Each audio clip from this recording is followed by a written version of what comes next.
પાચન શક્તિની નબળાઈ કે જેમાં પેશન્ટને જે છે એ પેટમાં વાયુ થઈ જાય, એ જ વાયુ જ્યારે શરીરના અલગ અલગ સ્નાયુમાં અને સાંધામાં ભરાય ત્યારે દુખાવો થાય, શરીરમાં હાથ પગના તળિયામાં બળતરા થાય, સ્નાયુઓ દુખે અને લોકો માત્ર વિટામિનની ટીકડીઓ કે એસિડિટીની ગોળીઓ ખાઈને સંતોષ માનતા હોય, ત્યારે ખરેખર આયુર્વેદની સાચી રીતે ટ્રીટમેન્ટ કરવામાં આવે અને એનાથી પાચન કેટલું ઝડપથી સુધરે છે ને શરીરમાં શું ફેરફાર થાય છે પંચકર્મ સારવારથી, એના માટે આજે રાજકોટથી આવેલા ભરતભાઈ મારી સાથે છે કે જે આપણે કહી શકીએ કે એમને શું પ્રોબ્લેમ હતો પાચનમાં ને હવે એમને આપણી સારવારથી શું ફાયદો થયો છે. જય શ્રી કૃષ્ણ ભરત. જય શ્રી કૃષ્ણ સાહેબ. ભરતભાઈ, તમને જે છે એ શું સમસ્યા હતી પાચનમાં? મને ગેસ, એસિડિટી અને વાયુની પ્રોબ્લેમ હતી છેલ્લા 3 વર્ષથી. એન્ટીબાયોટિક્સ દવા લેતા તો લઈ ત્યાં સુધી સારું રહી, પછી એની પ્રોબ્લેમ પાછી રહી. ને તમે લગભગ જે છે કેટલા અલગ અલગ ડૉક્ટરને મળ્યા છો આના માટે? ઘણા રાજકોટના 10 ડૉક્ટર મળ્યા. 10 ડૉક્ટરને મળ્યા છો ને કેટલા વર્ષથી? 3 વર્ષથી. અને એમાં લગભગ તમે કેટલા અલગ અલગ જાતના રિપોર્ટ કરાવ્યા હશે? રિપોર્ટ તો શું છે સર કે ગેસ એસિડિટીનો તો કંઈ રિપોર્ટ હોય નહીં, બરાબર. એમ કહે કે ભાઈ ઊંધો ગેસ છે કે પછી વાયુ છે કે પછી તમને એસિડિટી છે કે પચન નથી થતું, એવી બધી વાતો કરાવી રાખે ને દવાઈઓ આપ્યા રાખે. તો રોજની કેટલી ગોળી ખાવી પડતી તમારે? 3 ટાઈમ 3 ગોળી ખાવાની. અને એ 3 વર્ષથી સતત ખાતા તમે? હા. એક ટંક ન ખવાય તો શું થતું? તો ગેસ એસિડિટી જેવું થાય, ગભરામણ જેવું થાય, બરાબર. પેટ ભારે ભારે લાગે. ગેસ એસિડિટીની સમસ્યામાં તમને થતું શું? પેટ ભારે રહેતું, માથું પકડાઈ જતું અને આંખું ભારે ભારે લાગે, શરીર આખું એમ લાગે કે આમ ક્યાંક ફરતા હોય એવું લાગે. અને આખા શરીરના સ્નાયુમાં એમાં દુખાવા થાય? હા, બધી જગ્યાએ. ઘડીક આ જગ્યાએ થાય, ઘડીક પાછળ થાય, ઘડીક ગરદને થાય, ફરતો દુખાવો થાય. બરાબર. અને શરીરમાં થાક ઘણો લાગે? થાક બહુ લાગે.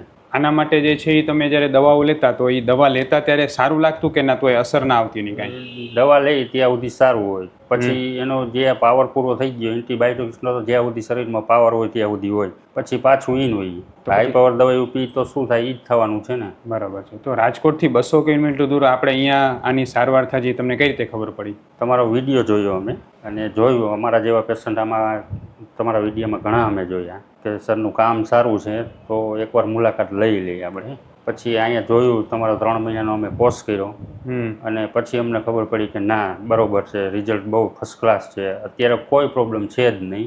આપણે 3 મહિના રેગ્યુલર દવા કરી અને તમે જે છે એ 3 વખત પંચકર્મ સારવાર કરી, બરાબર.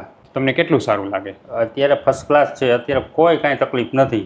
જે તમે પહેલા જે 3 રોજ ગોળી ખાવી પડતી કે બીજી વિલાયતી, બધું બંધ થઈ ગયું, બરાબર. એટલે દવા બધી છૂટી ગઈ? છૂટી બધી. પછી તમને જે અચાનક ગભરામણ થતી, જાણે એમ લાગે હમણાં શું, કેવું લાગતું? એમ ઉપર ચડે ગેસ તો શું બીક લાગે? એમ ઉપર ચડે એટલે તો આ પેલા તો સ્નાયુ જ પકડાય બે, બરાબર. તો એમ લાગે જાણે એટેક આવી હશે? હા, બસ એવું જ લાગે. પણ પછી આપણી દવા શરૂ કર્યા પછી હવે શરીરમાં શું ફેરફાર થતો? અત્યારે શરીરમાં અત્યારે તો કાંઈ સર કોઈ પ્રોબ્લેમ જ છે નહીં. શરીરમાં સ્ફૂર્તિ કેટલી લાગે? સ્ફૂર્તિ અત્યારે કામ આખો દિવસ હું વાળીનું કરું છું. કાલે મેં 2 વાગ્યા સુધી કર્યું. આ ભાઈની ખબર છે, કાલે અહીંયા આવવાનું હતું ને એટલે ઢોર હાટું મેં નીણ વાઢી, 1.5 કલાક એક ધારી મેં વાઢી. બરાબર. કાલે આરામ જ મેં નથી કર્યો, આખો દિવસ મેં કામ કર્યું. પહેલા હું કામ કરી શકતા કે નહીં? પહેલા તો 10-15 મિનિટ પછી બે જવું પડે, કાં પછી 2 કલાક પછી કરવું પડે. શરીર થાકી રહેતું. હવે ટૂંકમાં શરીરમાં સ્ફૂર્તિ વધી જાય. 15 મિનિટે તમે કામ ન કરી સળંગ 2-3 કલાક કામ? 2-3 કલાક કરી લો. અને પાચન કેટલું સુધર્યું તમારું? પાચન અત્યારે પૂરેપૂરું 100% કહું તો 100%. જેમ પહેલા તમે જે છે કેટલું ખાઈ શકતા, કેટલી રોટલી જમી શકતા? તો 2 કે 2.5 રોટલી બસ. અને એનાથી વધારે જમો તો શું થતું? તો દુખાવો પેટમાં થઈ જાય, કાં ગેસ થઈ જાય. અત્યારે 3 હોય કે 4 હોય, 5 હોય, એમ લાગે કે હજી ભૂખ લાગે છે, હજી ભૂખ લાગે છે. એટલે હજી હવે તમે બહુ સરસ.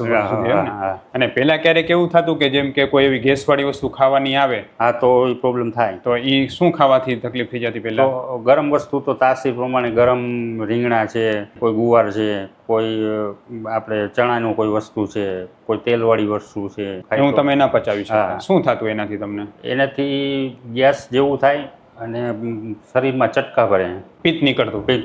તો હવે એ બધી વસ્તુથી કાંઈ પ્રોબ્લેમ થાય છે? ના, અત્યારે તો હજી કાંઈ પ્રોબ્લેમ છે નહીં હજી સુધીમાં. બરાબર. હવે તમે મને એ કહો, તમે એમ કીધું ઘરમાં સાવ સાદું જમીએ તો પણ તકલીફ થઈ જાય, ઘરનું બધું સાદું જમી શકો છો? હા, બધું ઘરનું. એમ પહેલા તમે કહેતા ઘરનો સાદો ખોરાક એ પચતો નહોતો પચતો ને હવે બધું પચી જાય. એટલે તમારી પાચન શક્તિ જે સુધરી એના વિશે તમે કેવું લાગે છે? પહેલા કરતા શરીરમાં અને પાચનમાં કેવું લાગે? પાચનમાં અત્યારે સર કહું ને તો 100% કહેવા માંગુ ને તો 100% કમ્પ્લીટ છે. બરાબર. જે તમે 10-12 ડૉક્ટર રાજકોટમાં બદલ્યા એના કરતાં ઘણું સારું? ઘણું સારું. તમે વિચાર કરો કે તમે લગભગ જે છે એ 3 વર્ષથી પરેશાન હતા, 2-3 વર્ષથી, બરાબર? હા. તમારું પાચન ખરાબ હતું, એના માટે તમે રાજકોટમાં 10-12 ડોક્ટરને મળ્યા હા. હશો, રોજની 3 ગોળી ખાવી પડતી, બરાબર? આપણી પંચકર્મ સારો અને 3 મહિના દવાથી તમને જેટલું સારું થયું અને જેટલું લાગુ પડે એટલી કોઈ દવા લાગુ પડી? નહીં, એક કોઈ નહીં. ને આટલું સારું થયું ક્યારે સારું થયું લાગે છે ક્યારે? નહીં, દવા જ્યારે લઈએ ત્યારે 15 દિવસનો કોર્સ હોય કોઈ એન્ટીબાયોટિક્સનો, તો 15 દિવસ લઈ તો દવા ચાલુ હોય ત્યાં સુધી કાંઈ ન હોય. દવા બંધ થાય એટલે પાછી એની પ્રોબ્લેમ પાછી ઊભી રહી. ભરતભાઈ, તમારા જેવા હજારો પેશન્ટ એવા હશે કે જેને ઊંધો ગેસ ચડતો હોય, એને કારણે શરીરમાં સ્નાયુને બધું દુખતું હોય ને પછી ગભરામણને કારણે એમ લાગે હમણાં એટેક આવી જશે એવું બીક લાગતી હોય, એવા પેશન્ટને તમે શું કહેવા માંગો? અમે તો કહેવા માંગીએ છીએ કે જે સાહેબનો જે કોર્સ છે એ પૂરો કરો, બરોબર, અને 100% રિઝલ્ટ મળે એટલે 100% રિઝલ્ટ મળે છે, બરોબર. અમે તો 3 મહિનાનું પૂરું કર્યું છે સંજીવની આયુર્વેદિક પંચકર્મ હોસ્પિટલ, ગાંધીધામ.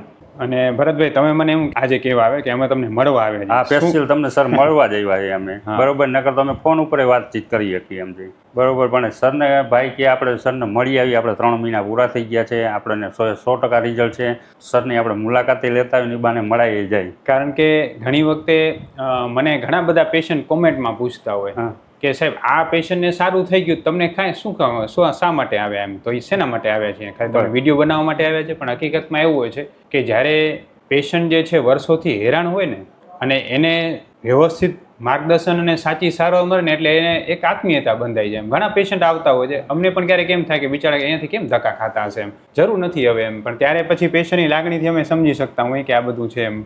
શું પેશન્ટ હેરાન થતા હોય અને જો આવું રિઝલ્ટ મળતું હોય સર, તો પછી કેવું જ પડે ને અમારે તો.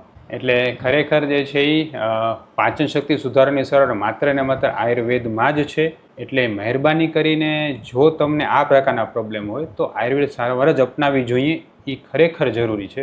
તમે પંચકર્મ સારવાર કરો એમાં તમને કેવું રહ્યું? એમાંય સારું રહ્યું સર, બરોબર. એમાં પંચકર્મ કર્યું એમાં કોઈ ખબર જ ન પડી કે પંચકર્મ આપણું કર્યું હોય, બરોબર. પંચકર્મનું કામ 100% એટલે 100% ફર્સ્ટ ક્લાસ કામ છે. શરીરમાં સ્ફૂર્તિ કેટલી વધી? પૂરતી હાઈ ક્લાસ, બરાબર. જો પંચકર્મ સારવાર જે છે એ તમે કરી તો એના પછી તમને કાંઈ નબળાઈ કે થાક લાગે? નહીં, કોઈ વસ્તુ નહીં. ગાંઠનું શરીરમાં હલકું લાગતું આ હતું? હલકું લાગતું હતું ને એમ થતું હતું કે શરીર હાવ ફ્રી થઈ ગયું છે.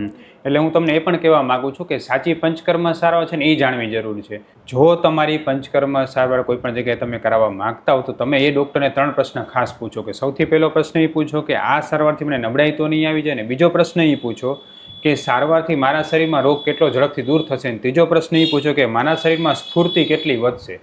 હું ડૉક્ટર વિશાલ પંડ્યા એક MD આયુર્વેદ ડૉક્ટર છું. મેં મારો 10 વર્ષ સુધીનો MD આયુર્વેદનો અભ્યાસ જામનગરની વિશ્વ પ્રસિદ્ધ આયુર્વેદ કોલેજમાંથી કરેલો છે. 2011થી ગાંધીધામ કચ્છ ખાતે NABH માન્યતા પ્રાપ્ત પંચકર્મ આયુર્વેદ હોસ્પિટલ ચલાવું છું. અમે લોકોએ આયુર્વેદ સારવારથી હજારો દર્દીને સાજા કર્યા છે. તેના વિડીયો રિવ્યૂ અમારા આ જ ફેસબુક, ઇન્સ્ટાગ્રામ કે યુટ્યુબ ચેનલ ઉપર છે, જે જરૂર જોવા અને જાણો કે કેવા કેવા જૂના રોગો કેટલા ઝડપથી સાજા થયા છે. અમે 2 રીતે સારવાર કરતા હોઈએ છીએ.